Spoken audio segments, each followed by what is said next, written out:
ஓம் சாந்தி. இன்று அறிவோமா ஆன்மீகம் பகுதியில் உங்களுடைய குழந்தைகளுடன் போதுமான நேரத்தை செலவிடாததால் ஏற்படும் குற்ற உணர்வை வெற்றி கொள்வது என்கிற தலைப்பை பற்றி பார்க்கலாம். பல்வேறு வகையான தனிப்பட்ட மற்றும் தொழில்முறை கடமைகளை மதிக்கும் அதே வேளையில் பல பெற்றோர்கள் தங்களுடைய குழந்தைகளுக்கு போதுமான தரமான நேரத்தை வழங்காததற்காக குற்ற உணர்ச்சியை உணர்கிறார்கள். அவர்களின் குற்ற உணர்ச்சியின் அதிர்வலைகள் அவர்களின் குழந்தைகளுக்கு தொடர்ந்து பரவுகின்றன. நீங்கள் உங்கள் குழந்தைகளுடன் அதிக நேரம் செலவிடாதது குறித்து குற்ற உணர்ச்சியை உணரும் அல்லது பீதியை ஏற்படுத்தும் பெற்றோரா? உங்களுடைய குழந்தைகளுடனான உங்களுடைய உறவு நீங்கள் அவர்களுடன் செலவிடும் நேரத்தை விட உங்கள் எண்ணங்கள், உணர்வுகள் மற்றும் மனோபாவத்தை பொறுத்தது. நீங்கள் எப்போதும் நான் அவர்களுடன் போதுமான நேரத்தை செலவிடவில்லை என்று நினைத்தால் அவர்கள் அந்த அதிர்வலையின் ஆற்றலை உறிஞ்சி விடுகிறார்கள். மேலும் அவர்களின் மனம் மெதுவாக என் பெற்றோருக்கு எனக்காக நேரமில்லை என்று நினைக்கிறது. இது அவர்களுடனான உங்களுடைய உறவை பாதிக்கிறது. மேலும் அவர்களுடனான உங்களுடைய உறவில் உணர்வு வேறுபாடுகள் மற்றும் தடைகளை உருவாக்குகிறது. இது உங்கள் குழந்தைகளில் நடத்தை சிக்கலையும் கொண்டு வருகிறது.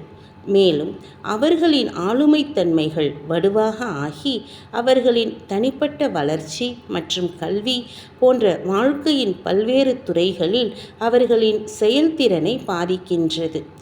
உங்களுடைய குழந்தைகளுடன் நீங்கள் 24 மணி நேரமும் இருக்கலாம். ஆனால் உங்கள் எண்ணங்கள் மன அழுத்தத்தையும் பதட்டத்தையும் சுமந்து கொண்டிருந்தால் அல்லது நீங்கள் மனதளவில் திசை திருப்பப்பட்டால் நீங்கள் அவர்களுக்கு முறையாகவும் உறுதியுடனும் ஊக்கம் அளிக்க முடியாது. அதே சமயம் நீங்கள் வேறொரு நாட்டில் இருந்து நான் என் குழந்தைகளுடன் இருக்கிறேன் என்கிற சக்தி வாய்ந்த எண்ணத்தை உருவாக்கினால் அவர்கள் பாதுகாப்பாகவும் மகிழ்ச்சியாகவும் இருக்கிறார்கள். அவர்கள் பாதுகாக்கப்பட்டவர்களாகவும் நிலையானவர்களாகவும் உணர்கிறார்கள். அன்பு நிறைந்த உங்கள் எண்ணங்கள் அவர்களின் எண்ணங்கள் மீது தாக்கத்தை ஏற்படுத்துகின்றன. மேலும் உடல் ரீதியாக உங்களிடமிருந்து வெகு தொலைவில் இருந்தாலும் அவர்கள் ஒரு நெருக்கமான உணர்வை உணர்கிறார்கள். உங்களுடைய வேலையில், உங்களுடைய உறவுகளில், உங்கள் உடல் நலத்தில் அல்லது பொருளாதாரத்தில் பிரச்சனைகள் இருக்கலாம். நீங்கள் பிரச்சனைகளை தீர்க்கும் போது அமைதியாகவும் உறுதியாகவும் இருக்க வேண்டும்.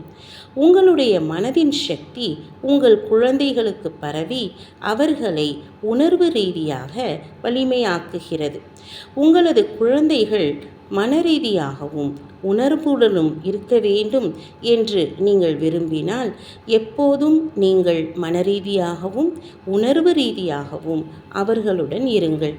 தனக்குத்தானே ஊக்கமளித்து கொள்வதற்கும் தனது அக வலிமையை அதிகப்படுத்தி கொள்வதற்கும் உங்களுடைய வாழ்க்கையில் தினமும் ஆன்மீகத்தை சேர்த்து கொள்ளுங்கள். நீங்கள் சில நேரங்களில் ஒரு நாளில் உங்களுடைய குழந்தைகளுடன் 1 மணி நேரம் மட்டுமே செலவிட்டாலும் அவர்களை அமைதி மற்றும் அன்பால் வளர்ப்பதற்கு நீங்கள் மிக உயர்ந்த அதிர்வலைகளுடன் இருப்பீர்கள். அவர்கள் முழுமையாக வளர்வார்கள். அவர்கள் அவர்களின் மனதில் எந்த அதிருப்தியும் இல்லாமல் எப்போதும் உங்களை நேசிப்பார்கள், மதிப்பார்கள். ஓம் சாந்தி.